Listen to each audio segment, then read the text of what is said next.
శ్రీమాత్రే నమః. అందరికీ నమస్కారం అండి. లలితా సహస్రనామంలో 20వ శ్లోకం.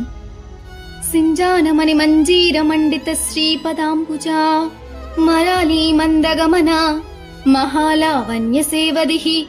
భావం: ధ్వని చేయుచున్న మనులు గల అందాల చేత అలంకరింపబడిన శోభగల పద్మముల వంటి పాదములు గలది. హంసవలే టీవీ నడక కలిగినది. అతిశయించిన అందమునకు గని లేదా నిధి. ఒక్క నిమిషం కళ్ళు మూసుకుని అమ్మవారి దివ్య పాదాలను మనసులో ఊహించండి. ఆమె పాదాలకు రత్నాలతో చేసిన మంజీరాలున్నాయి. ఆమె నడుస్తుంటే ఆ మంజీరాల నుండి మృదువైన శబ్దం వినిపిస్తున్నట్టుగా అనిపిస్తుంది. ఇప్పుడు ఆమె నడకను చూడండి.